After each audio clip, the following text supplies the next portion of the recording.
Hey, everybody. Hello, hello. Happy Tuesday and happy day number 3.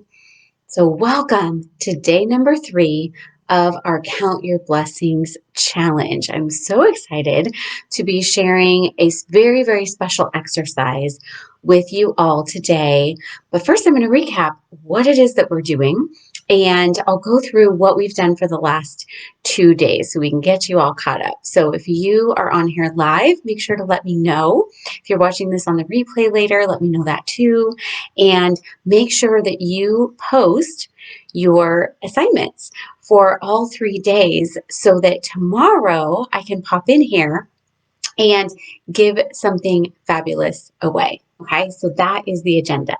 So, hi, Jill. Welcome. Oh, Jill has done the first 2 days, and she actually already discussed day 3 with me because she is in the Clarity Collective, and we had our coaching call last night. So, we were talking about it. So, excited to share some of the ideas that Jill and I had come up with you all. So, day 1 of our challenge, first of all, the challenge in general is really helping you to create the habit of gratitude and really build that habit over time with consistency, right? And build that skill of having a good positive mental attitude and focusing on the positive and on the solutions, because you're always going to have bad things that happened. Okay? You're always going to have those. You're always going to have negative feelings, negative thoughts, right? Those are just a part of life. But it's really how you handle things. So it's how you respond versus react. And sometimes we do react, right? That's the first thought. But it's about the power of that second thought. It's about how you then choose to respond. And it is important to let yourself feel, to give yourself space and grace to do that. But then it's also important to build that emotional strength and resilience to be able to then bounce back from those things, to learn from them and help them make you stronger. And with everything that we've been going through with the pandemic over the last 9 months, with social unrest, with the holidays, there's so many things that are on top of everything else that we've been dealing with in life. And so what we've been talking about is really how to learn to count your blessings, right? How to learn to make that a habit of viewing the world as if you're grateful for all the things that you have instead of just wishing your time away because there are some things that aren't exactly the way that we would want them to go. Right. And so what we are doing is we're focusing on what we can control. And the biggest thing that you can control is right here. Okay. This is the biggest thing that you can control, right? In between your ears, right? It's your thoughts, it's your mindset. And so we are learning that skill of focusing on what you do have and what you can control and what is going right in your life and the world around you rather than what's not. Okay. And so day 1, we learned how to start our day with gratitude. And day 2, we learned how to end it. So we really started learning how to bookend your day, focusing on gratitude.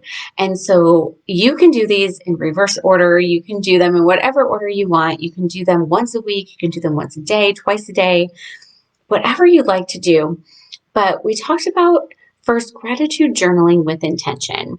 And I suggested doing that in the morning and really focusing on at least 3 things that you're grateful for. So it could be people, it could be things, it could be situations, it could be relationships. But the key here was to get really detailed, right? To get really specific about why you're grateful for those things and why you do have them in your life so that you can really get into the intention and the feeling behind those things you're grateful for. And then we talked about ending your day, right? So we talked about ending your day on 3 things, again, that went well today. Okay, so taking 15 minutes at the most in the morning and 15 minutes in the evening of some quiet time to just really journal and write it out and elaborate on what you're grateful for in life and what you're grateful for in your day. Okay, so that's really what we were looking at, setting yourself up for the day and then closing out the day on that positive note again. No matter what happened in the middle, It's always good to be able to pick out those good things that happened. So what we're doing is we're posting those things. So for day one, and if you missed and you're coming back and you're in the replay, then post them now. It's absolutely fine. Post them now. We're still working on this challenge. And so you're going to go ahead and post the 3 things that you were grateful for in the morning, the 3 things that you were happy and grateful for that went well, your 3 thanks for the day. And then today's is writing a gratitude letter. And one of the things that Jill and I were talking about, which I thought was remarkable, is that she actually started this at the beginning of COVID, of every single week writing a gratitude note to somebody different. Could be a friend, could be a client, somebody who maybe she knew would really appreciate it, or maybe they were alone and it would brighten their day. Just really writing a little note about, that she was grateful for their friendship, for example, and why she was grateful for that, and then sending it to the person. I thought that was so amazing because she thought, you know what, this is something I can do to reach out to others. And so we're going to take a little spin on this. I'm going to talk about gratitude letters in general, and I'm also going to give you a very specific way to write this particular letter for this assignment. But I do want to say, if you'd like to continue this habit and keep doing this, you actually can continue writing letters to people and giving them to them. So a gratitude letter is where you write, again, in detail with that intention and with that emotion, what you're grateful for and why. And you can write it to a specific person, but we're going to do something a little different today because it's shown that when you look at something, you kind of are looking back on something because you think it's about to end, you can really appreciate it more. Okay. And so, for example, think about college, right? It seems like it's so long when you're in it, but then when you get towards the end, it feels like it flew by, and you can really look in retrospect at all the experiences and the friends and the fun and the learning, the professors, all the people who you are grateful for, and the experiences you're grateful for, and the things that you learned that you're grateful for. Right? So that's just one experience. Another one would be your kids growing up, right? When they're getting ready to graduate and move out on their own, I'm sure it's a time that you can get nostalgic about all of the things that have gone by and all those little memories and little moments. And there's also a time when, as we get older towards the end of our lives, right, that we can look back and see our life from a different perspective. So we're going to do that today. So we're going to look back on your life like it's at the end, right? Because none of us have a date, none of us have a time of when we're going to be here and how long we're going to be here. And so we are going to look back at our lives and we are going to write a letter about them. Because again, we forget this so much, right? We forget what to be grateful for. And when things aren't going our way, then we wish away our time. And I kept hearing so many people wishing away 2020. It was like there were some good things that happened for everybody in 2020. But here's the thing, we focus on the bad. Right? We focus on what didn't go right. We focus on all the things we haven't been able to do. And so really looking back, not just on this year, but on your whole life, but looking back on this year as well as part of that and what actually went right. When we love someone precious to us and we lose them, right? When someone passes away in our lives, a grandparent or, anyone, a parent, a sibling, anyone in your life, a friend, we would give anything just to have one more day with that person, to have a little bit more time with them. But then we go and wish our time away, right? And so there are people right in front of you every single day that are precious. There are people who mean a lot to you. And are we treating them that way? Are we treating them as so special and precious to us? And treating every moment like it could be our last with them, because it could always be, right? And this year, I think, has shown us that quite a bit. It's given us that perspective. And so today, What we're going to do is we're going to write a letter, again, as if your life were coming to an end. Who in your life are you grateful for? And what would you say to them? Right? What would you like to say to them?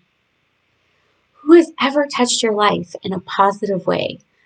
Who's done something or said something that impacted you? What are you grateful for having done with the time that you've had so far? And what events in your life were filled with hidden blessings and lessons learned that helped you to become better and stronger all along the way? Really reflect back. Because when we focus on something ending, again, we appreciate it so much more than if we think we have years and years and years left. Right? We appreciate all of that time. So in this moment, what are all those things that you're grateful for? Right? Over 2,000 years ago, Marcus Aurelius wrote in his Meditations, you could leave life right now. Let that determine what you do and say and think. And when you arise in the morning, think of what a precious privilege that it is to be alive, to breathe, to think, to enjoy, and to love. I just thought that was so special. And when people have done this research on this particular exercise, right, this exercise of writing this gratitude letter, the exercise boosted people's happiness immediately after they did it. And those boosts were maintained for a week, right, or even a month after. So it can last a really long time. So you can choose to write letters like this. Again, write this one like it's the end. But then in the future, you can write letters to individual people, right? To individuals, which is really amazing. You can really have that perspective. And Jill says kids growing up is a hard one. It is, absolutely.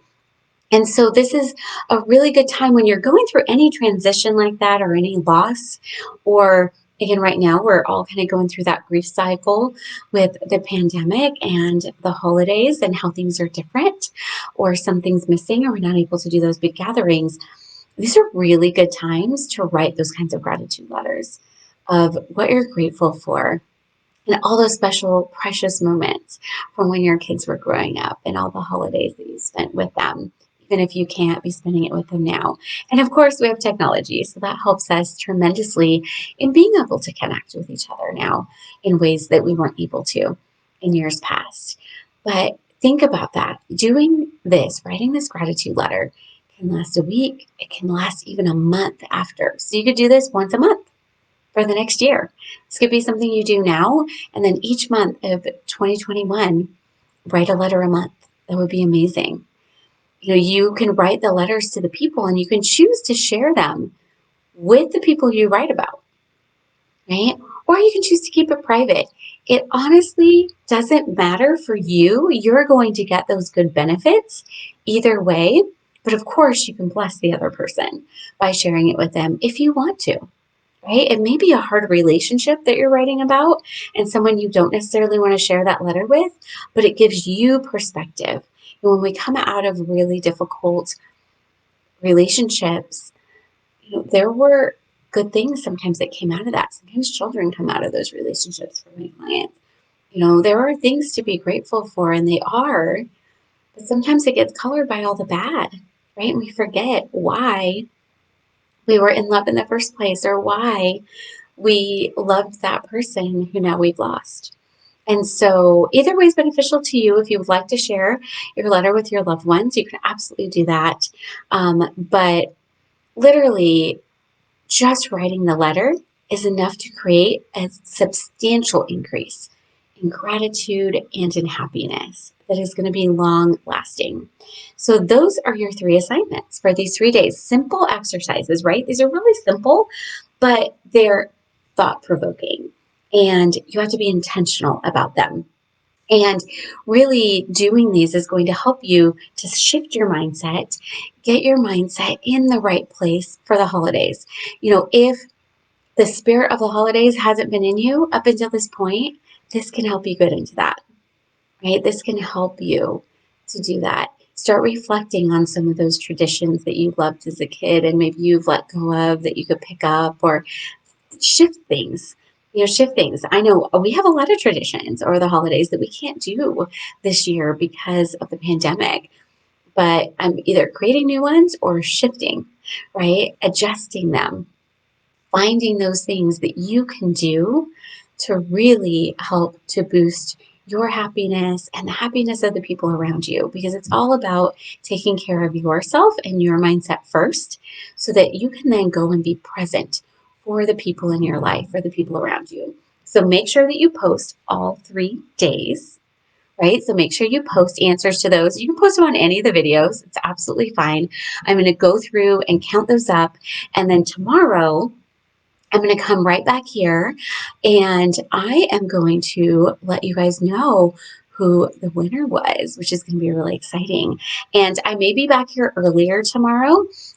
There's a little bit of lovely chaos going on. I told you guys that I had built a house in a pandemic. And so I'm going to plan on 5 p.m. again. Okay, so I should be back here at 5 p.m. Pacific, 7 p.m. Central, 8 p.m. Eastern, but I will post if for some reason that is going to shift. We're going to have contractors around and I'm going to be bouncing all over the place, trying to stay out of their way.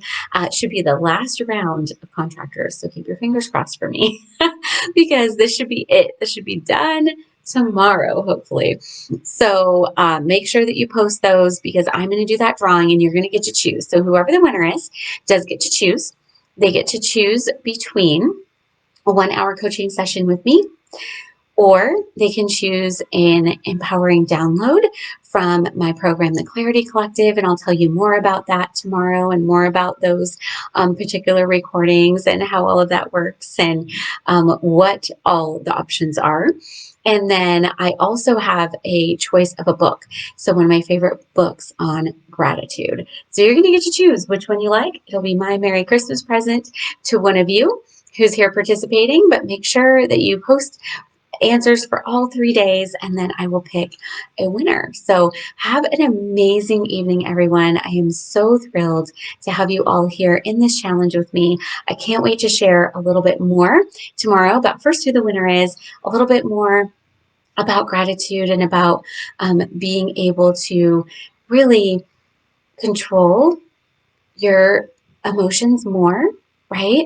It's not about telling them what to do in the control. It's about managing, right? It's about emotional management.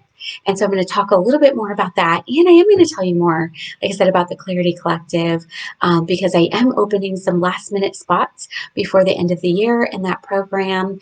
And I want you to know all about that. So thank you for joining me. I am so happy that you all were here.